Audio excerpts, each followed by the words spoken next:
Je vais donc vous lire un extrait de mon dernier livre paru, Feu le Royaume, sorti en janvier 2020, et le chapitre s'intitule Le Tueur. Au même instant, mais comment Dapper aurait-il pu le savoir, le tueur passait la frontière. Rien. Pas un garde pour l'arrêter, pas un hélicoptère pour suivre la trajectoire décidée de son véhicule sur la route.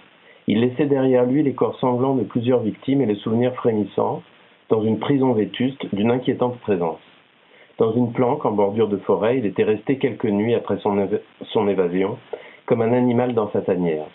Muni d'un petit transistor, il avait écouté les flash infos dans lesquels on annonçait sa disparition. Il se délectait des émissions spéciales où il se trouvait présenté comme une terreur digne des contes. Bauman se souvenait d'un livre qui l'avait fasciné enfant, duquel étaient nées ses premières rêveries. Un gros ouvrage populaire sur les grands criminels que sa grand-mère avait reçu en cadeau pour avoir accumulé des points en achetant des canevas à broder. Il avait lu là-dedans les biographies de ses prédécesseurs, y avait puisé une inspiration puissante, y avait découvert que la légende du loup-garou et celle de la bête du Gévaudan dissimulaient peut-être des tueurs en série. Cette idée le ravissait violemment. Bauman avait tué sa grand-mère, mis le feu à la grande maison de bois, avait pactisé avec la forêt pendant des semaines avant d'être découvert comme un petit sauvage. Maintenant, il se retrouvait dans sa planque, ses réflexes de gamin solitaire. La forêt demeurait son royaume. Il aurait pu s'y dissimuler des années, s'y trouver des victuailles, là où d'autres n'auraient vu que des pierres et une solitude à pleurer. Oui, Marcus Bauman aurait pu se débrouiller dans sa retraite très longtemps. Il savait comment devenir indétectable. Il aurait attendu des mois avant de sortir, on l'aurait oublié, sa barbe aurait poussé, il se serait faufilé en ville comme un voleur s'aventure dans un poulailler. Mais sa gloire était plus tentante et la faim était revenue, la faim de tuer. À présent, le loup sortait de la forêt. Dans la nuit, les arbres ployaient sous un vent doux et sucré. À cette même heure, inscrite en vert sur un réveil électronique, l'expert en art qui avait permis de remonter jusqu'à Bauman, occasionnant du même coup son arrestation, cet homme qui avait bien vécu, dormait dans sa chambre. Il ne pouvait se douter qu'une voiture filait vers lui pour l'anéantir. Peut-être rêvait-il d'une femme plus jeune que celle qui passait son temps en Suisse pour des interventions de chirurgie esthétique dans une clinique de luxe dont les fenêtres donnaient sur un lac. Peut-être se revoyait-il enfant dans le grand domaine qui l'effrayait un peu et dont on lui avait dit qu'un jour il serait à lui. La literie moelleuse favorisait le sommeil, et l'absence de sa femme, qui se remettait d'un énième lifting, lui laissait un lit double, sans partage. Isolé par des bouchons d'oreilles translucides et un masque pour les yeux, le dormeur dérivait dans un monde parallèle où les contours de la réalité n'existaient plus.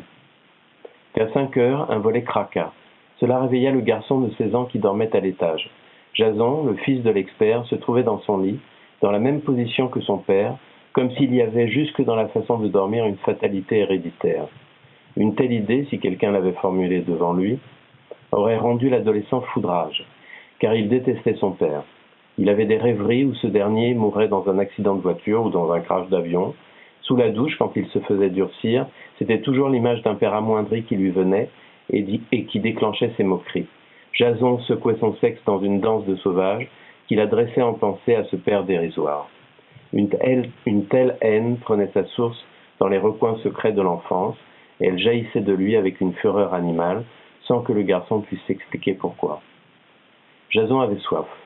Il se leva avec souplesse, descendit les escaliers, dans une sorte de cavalcade au ralenti. À demi endormi, il conservait cette nonchalance dont il était très fier et qui lui valait une certaine réputation au sein de l'école privée qu'il fréquentait. La blondeur de ses cheveux contrastait avec son teint hâlé. Il changeait souvent de petit ami, s'étant fixé un palmarès à atteindre avant sa majorité. Il ouvrit le grand frigo noir, actionna la machine à glaçons et se remplit un verre de jus multivitaminé. Dans la vitre du four, il distingua son reflet, des cuisses au torse, et en fut satisfait. En remontant, il passa devant la porte close de son père, fut tenté d'y foutre un coup de pied pour le réveiller en sursaut, s'abstint.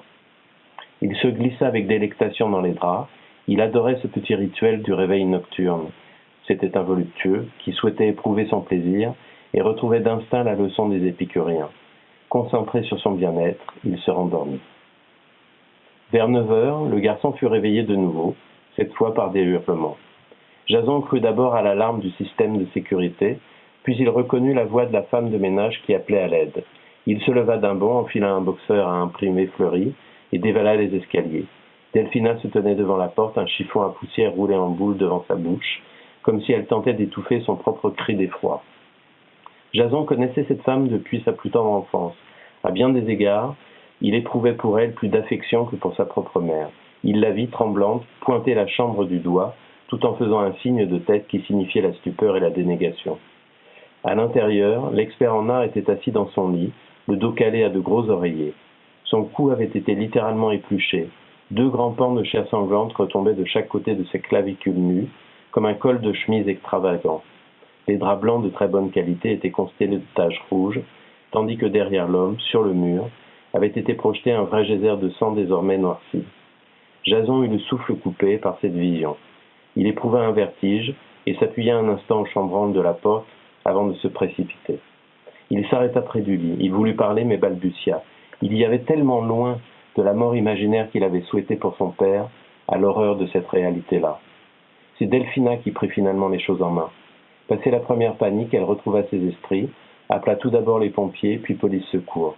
Elle attendit que Jason ait accepté de s'asseoir à la cuisine, et courageusement, elle téléphona à madame, dans sa clinique suisse, pour lui annoncer l'assassinat.